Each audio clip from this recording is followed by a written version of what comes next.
이 나무를 잠깐 이렇게 빌려왔는데 저는 이 나무 이름을 뭐라고 짓고 싶으냐면 창세기 나무라고 이렇게 이름을 부르고 싶습니다. 우리가 지금 창세기 35장 끝나고 지금 이제 36장 시작하는데 창세기가 50장까지 있죠. 근데 이제 이 창세기가 1장부터 50장까지 있는데 이 창세기를 우리가 전체적인 이 그림을 어떻게 우리가 좀 이해할 수 있을까? 거기에 오늘 오늘 그 본문에 그 1절에 그 말씀이 나오는데 창세기에는 10개의 그 족보가 나옵니다. 히브리 말로 약간 좀 유식한 말이죠. 족보가 톨레도시라고 하는 그 말인데 10개의 톨레도스로 이렇게 구성되어 있습니다. 이 창세기가. 그러니까는 저기 그 나무에 보면 그 막 가지들이 많이 있는 거잖아요. 그게 하나의 그 톨레도시라고 이렇게 생각하시면서 이 창세기를 우리가 10개의 톨레도스를 이렇게 우리가 생각을 보면은 창세기에 대한 어떤 전체적인 그림을 우리가 이렇게 그릴 수가 있을 것입니다. 그래서 오늘 그것을 좀 배우려고 합니다.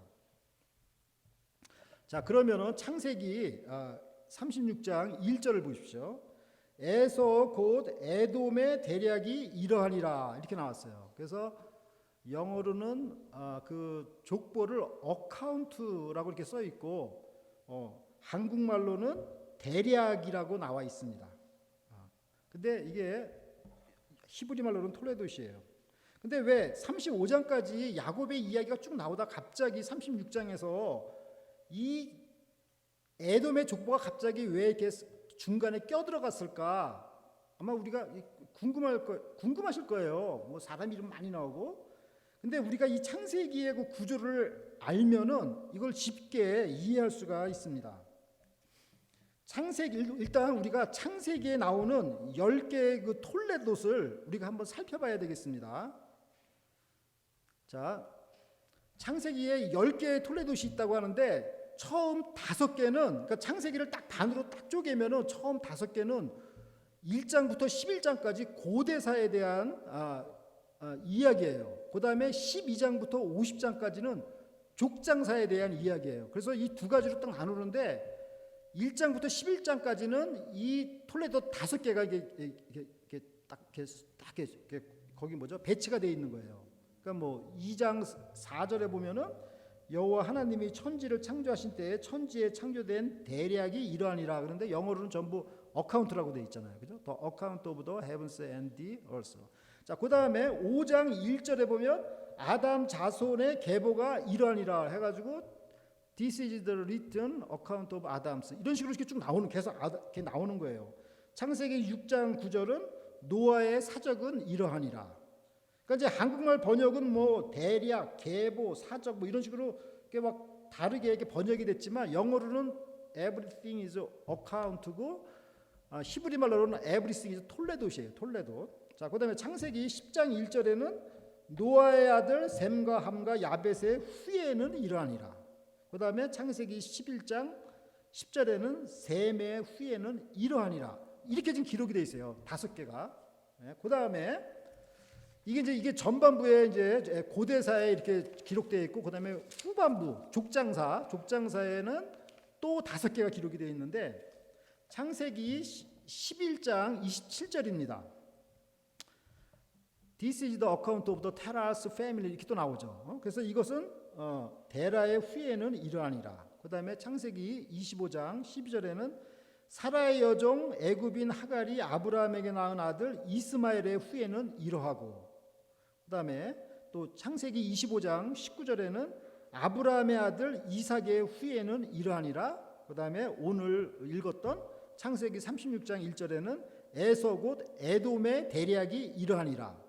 그다음에 창세기 마지막 톨레도 창세기 37장 2절에는 야곱의 약전이 이러하니라. 이렇게 지금 그 창세기 저자가 이렇게 5개를 다 이렇게 배치를 한 겁니다.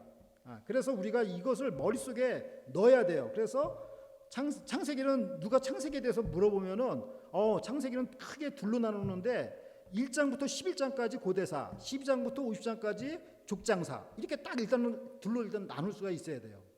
누구 전도할 때 뭐 이렇게 좀 이렇게 가르쳐 주면 좋겠죠. 그 다음에 이 고대사와 이제 이 족장사의 5개씩의 그 족보가 있는데 이 5개의 족보에는 뭐를 기록하고 있냐면 3가지 이야기를 기록하고 있어요.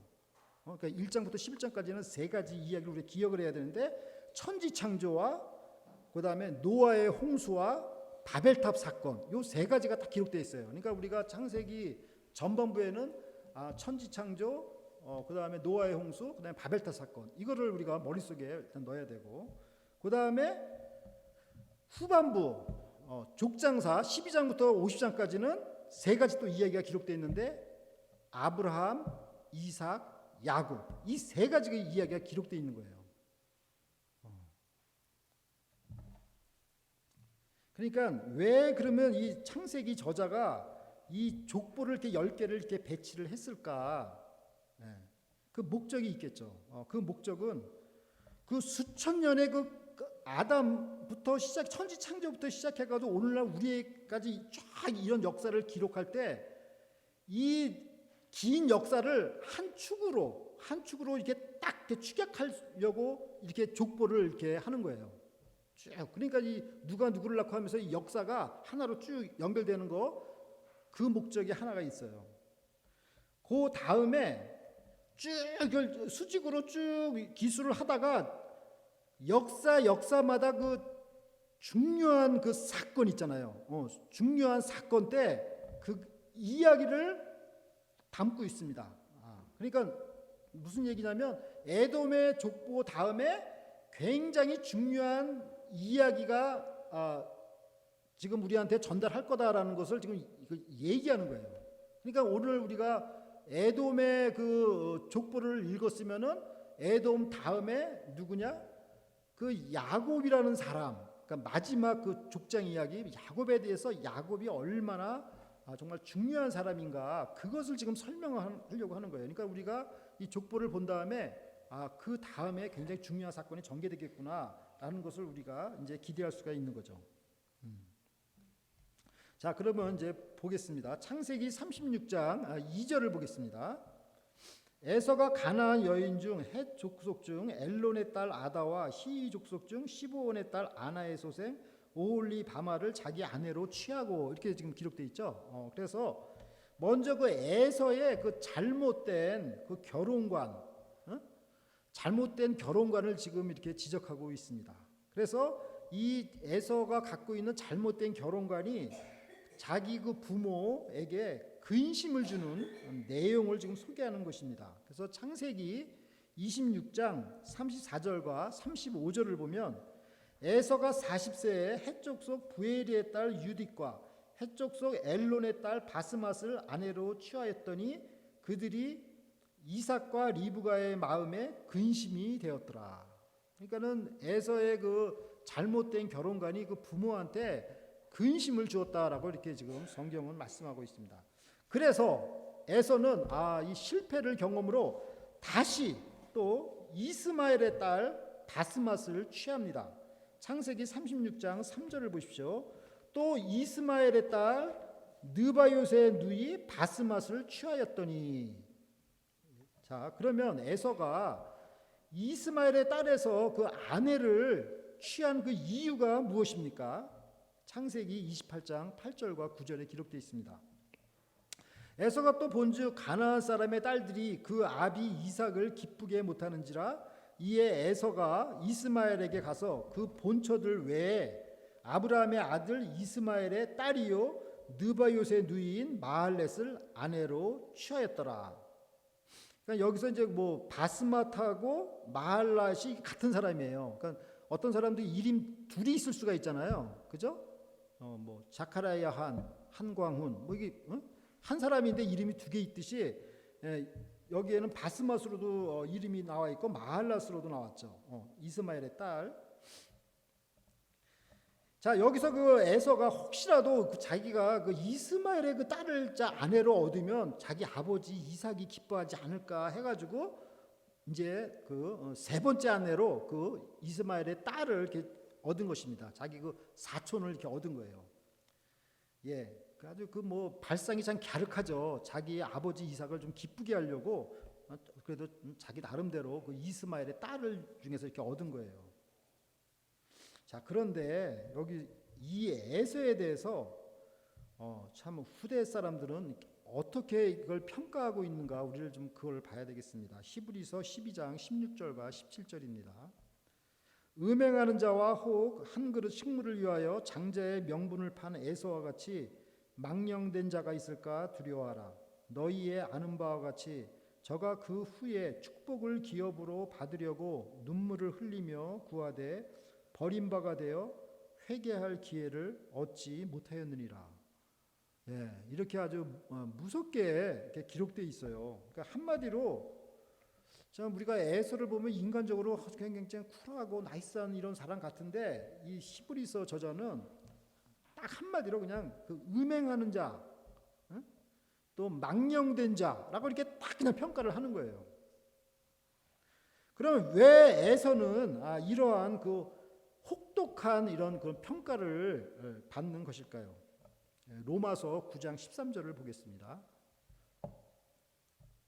기록된 바 내가 야곱은 사랑하고 에서는 미워하였다 하심과 같으니라. Just as it is written, Jacob I loved, but Esau I hated.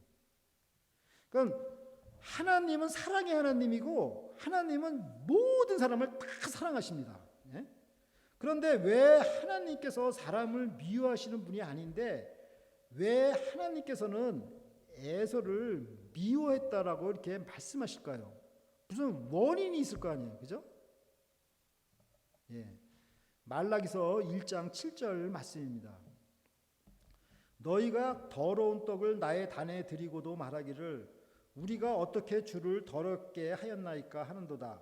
이는 너희가 주의 상은 경멸히 여길 것이라 말함을 인함이니라. 그러니까 자기 마음속에 하나님을 이렇게 존경하는 마음이 없으면 옛다 먹으라 하고 그냥 더러운 떡을 하나님 전에다가 바치는 거랑 똑같다는 거예요. 그러니까 에서가 그렇게 행동을 했다는 거예요. 그러니까 우리가 하나님께 정말 드리는 거 정말 이걸 조심해서 드려야 된다 생각이 들어요. 그냥 하나님 무슨 거지가 아니잖아요, 그죠? 근데 그냥 뭐 에서가 그냥 더러운 떡을 그냥 하나님께 바쳤다고 지금 이렇게 기록이 돼 있는 거예요. 진짜 우리가 하나님을 이렇게 경멸히 여기면 안 되겠습니다. 그러면 하나님을 경멸히 여기지 않았다면 어떻게 하나님께 더러운 떡을 드릴 수가 있겠습니까?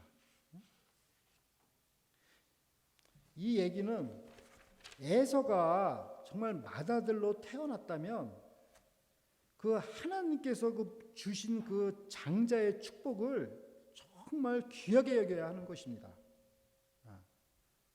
만약에 여러분께서 그 자녀한테 정말 귀한 걸 줬는데 어디 가서 엿 바꿔 먹고 그러면은 그게 되겠어요? 똑같이 그렇게 한 거예요. 에서는 그 가치를 모르고 팥죽 한 그릇과 바꿔치기 한 것입니다. 이것이 하나님을 무시하고 경멸한 것입니다.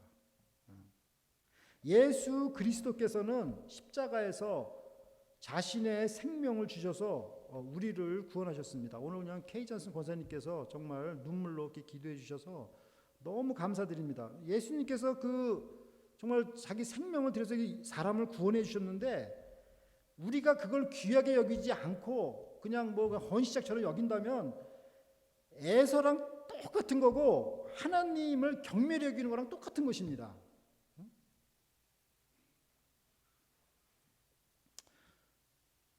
다만 우리가 이제 에서에게서 그래도 이 에서에게도 장점이 하나 있어요. 그거는 또 우리가 또 배워야 되겠습니다. 에서의 장점은 무엇이라고 생각하십니까?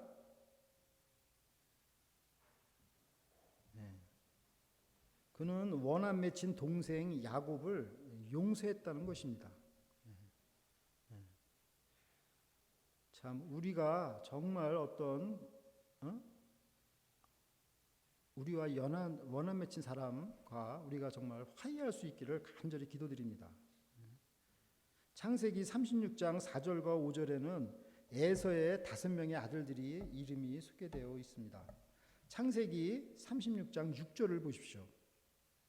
에서가 자기 아내들과 자기 자녀들과 자기 집의 모든 사람과 자기의 가축과 자기 모든 짐승과 자기가 가나안 땅에서 얻은 모든 재물을 이끌고 그 동생 야곱을 떠나 차초로 갔으니. 참 여기서 이걸 보면서 제가 깜짝 놀란 게, 야, 이 한 구절에 자기라는 말이 6번이 나오더라고요. 자기 아내, 자기 자녀, 자기 집, 자기 가축, 자기 모든 짐승, 자기, 이게 6번이 이렇게 계속 이렇게 나온다는 건 이게 뭘 의미할까요?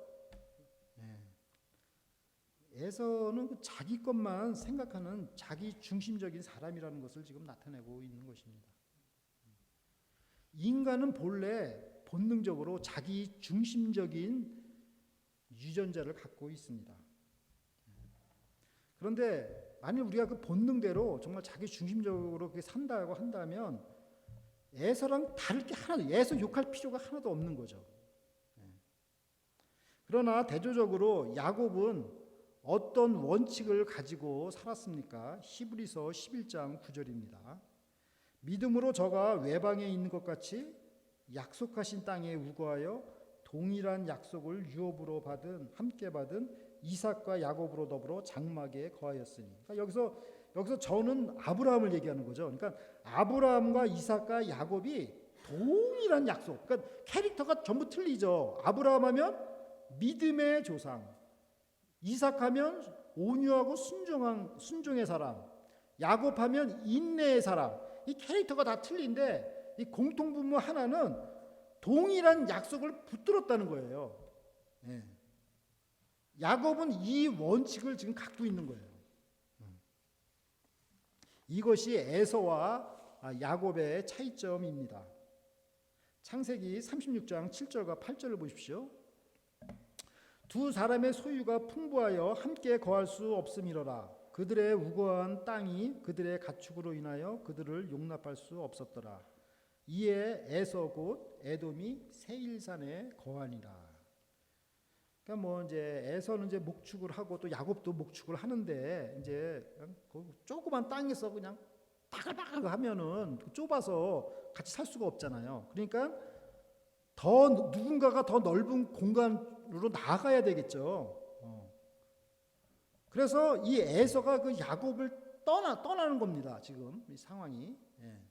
근데 이런 일들이 그 조상 할아버지 아브라함 때도 또 같은 일이 있었어요. 그러니까 아브라함과 조카 롯이 함께 살다가 그냥 이 가축들이 바글바글 하니까는 할 수 없이 여기서 이제 갈라질 수밖에 없어서 갈라지는데 아브라함이 롯한테 네가 먼저 선택을 해라. 네가 좌하면 내가 우하고 네가 우하면 내가 좌리라 했는데 딱 롯이 딱 보니까는 아주 기가 막힌 땅이 있거든요. 그러니까는 그 땅을 자기가 선택해서 나가는데 그 땅이 바로 소돔과 고모라 땅입니다. 그러니까 자기가 이제 겉으로 보기에 좋은 땅을 향해서 이렇게 택하겠죠. 그런데 여기서 이제 중요한 것은 뭘 택하든지 간에 하나님의 그 약속을 붙드는 게 참 중요한 것입니다. 하나님께서 원하시는 것은 그 바벨론 제국이 아니라 하나님의 나라입니다. 이것은 우리가 창세기를 가만히 보면 창세기 11장에는 바벨론 제국의 그 멸망하는 것을 보고 하나님께서 포기하지 않으시고 창세기 12장에 아브라함을 통해서 하나님의 나라를 건설할 계획을 갖고 계시는 것입니다. 그렇기 때문에 하나님께서 원하시는 것이 뭔가를 알아야 되는 거죠. 근데 이것을 망각하면서 살면 안 된다는 거죠. 이게 응? 마태복음 6장 33절 말씀입니다. 너희는 먼저 그의 나라와 그의 의를 구하라. 그리하면 이 모든 것을 너희에게 더하시리라. 그래서 우리는 왜 이 땅에 지금 살고 있습니까? 우리가 이렇게 사는 목적이 무엇입니까? 오직 하나님의 나라를 세우는 것 때문에 우리가 살고 있는 것입니다. 그래서 눈이 오나 비가 오나 하나님의 약속하신 땅, 우리가 가나안에 사는 것입니다. 그러나 에서는 이런 정체성이 없는 거예요. 그래서 이런 약속의 땅을 그냥 훌쩍 떠나보고 세일산으로 가서 에돔 왕국을 세우며 살았습니다. 에돔 왕국을 세우며 살았으니까 뭐죠? 거기에 뭐 왕이었겠죠. 대통령이 됐겠죠. 우리가 뭐 이 땅에서 대통령 되면 뭐 하겠어요? 그 하나님의 그 약속을 전혀 알지 못하고 대통령 되면 무슨 의미가 있겠어요? 이 세일산의 지리적인 위치는 아라바 동쪽의 산지 사해 남단입니다. 신명기 2장 5절 말씀입니다. 그들과 다투지 말라. 여기서 그들은 에돔이죠. 그들의 땅은 한 발자국도 너희에게 주지 아니하리니 이는 내가 세일산을 에서에게 기업으로 주었음이니라. 그러니까 하나님께서 에서한테 그 세일산을 주었다고 이렇게 기록되어 있는 거예요. 그러니까 중요한 게 뭐예요? 세일산을 갔든 안 갔든 간에 중요한 게 뭐죠? 그 하나님의 그 약속, 어디를 가든 하나님의 약속을 붙드는 게 중요한 거죠. 우리가 무슨 물리적인 어떤 땅을 떠났다 안 떠났다 지금 그걸 얘기하는 게 아니라 어떤 상징적인 거죠, 그죠? 네. 하나님께서는 아브라함에게 하신 약속대로 그 자손들이 번성하도록 그 자손의 축복, 물질의 그 축복을 에서에게도 동일하게 내리신 것입니다. 하나님은 사랑의 하나님이십니다. 우리가 이제 오늘 이 말씀 우리가 묵상하면서 이제 세 가지 키워드로 잠깐 묵상해 보겠습니다. 첫 번째는 principles 원칙, 두 번째는 promise 약속, 세 번째는 prudent 신중. 첫 번째 그 원칙. 그러니까 성경은 믿음의 사람과 결혼하도록 이렇게 권면하고 있습니다. 그래서 아브라함과 이삭과 야곱 모두 이 문제에 대해서만은 신중하게 기도를 하면서 준비를 하였습니다.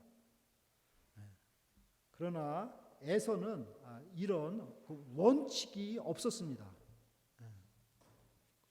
두 번째 프라미스 약속. 하나님의 약속은 그의 나라를 이루는 것입니다. 그러니까 물질적인 축복은 나중 문제죠. 중요한 것은 눈에 보이는 물질적인 것보다 눈에 보이지 않는 그 하나님의 그 약속을 그걸 붙드는 것입니다. 하나님의 그 눈에 보이지 않는 그 나라를 붙들면 눈에 보이는 이런 우리한테 필요한 모든 것들은 자동으로 다 이렇게 그냥 주님께서 주신다고 이렇게 약속을 하셨습니다. 세 번째 프루언트 신중입니다.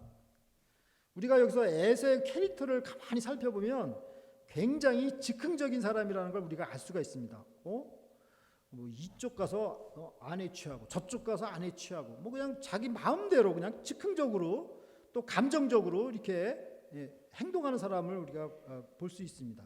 그리고 아까 성경 말씀 읽었듯이 다 자기 안에 자기 짐승을 다 자기 해가지고 그냥 전부 자기 것 챙겨가지고 세일산으로 떠났다고 나오는 걸 보면 상당히 자기만 생각하는 자기 중심적인 사람이라는 걸 알 수 있습니다.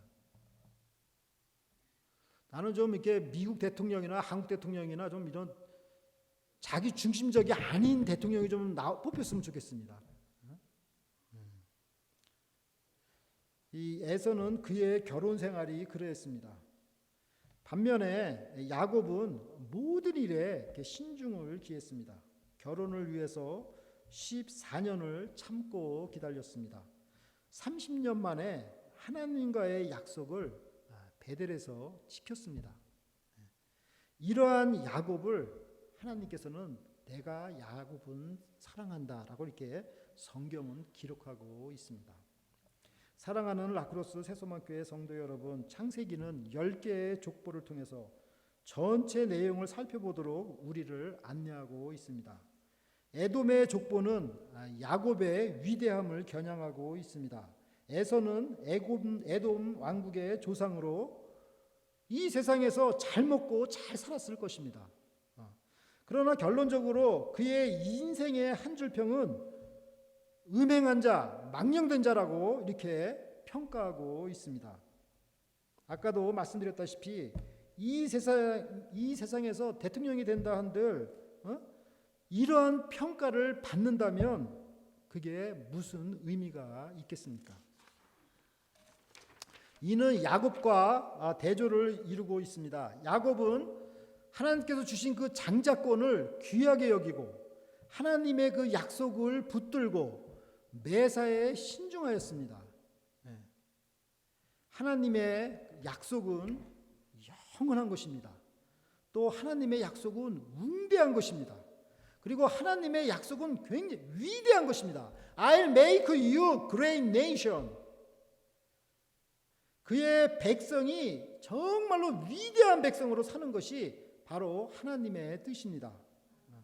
우리가 당장 눈에 보이는 팥죽 한 그릇에 마음을 뺏기지 않고 하나님의 원대하고 위대한 구원의 그 부르심에 응답하며 살아가시는 우리 성도 여러분들이 되시기를 간절히 기도드립니다. 아멘. 다 함께 기도드리겠습니다. 하나님 아버지, 하나님의 약속은 영원하고 위대하며 웅장하고 아름다운 것임을 믿습니다. 하나님의 나라는 금은 보석보다도 더 아름다운 나라임을 믿습니다. 우리가 이 하나님의 나라를 생각하며 이 땅에서 살 때 하나님의 약속을 굳건하게 붙들게 하여 주시옵소서. 우리의 발걸음이 눈에 보이는 이익을 쫓아 세일산으로 향하지 말고 하나님의 약속의 땅 가나안에 머무르게 하시어 야곱처럼 사명의 땅 가나안에서 풍성한 생명의 열매를 거두게 하여 주시옵소서. 감사드리며 예수님의 이름으로 기도드립니다. 아멘.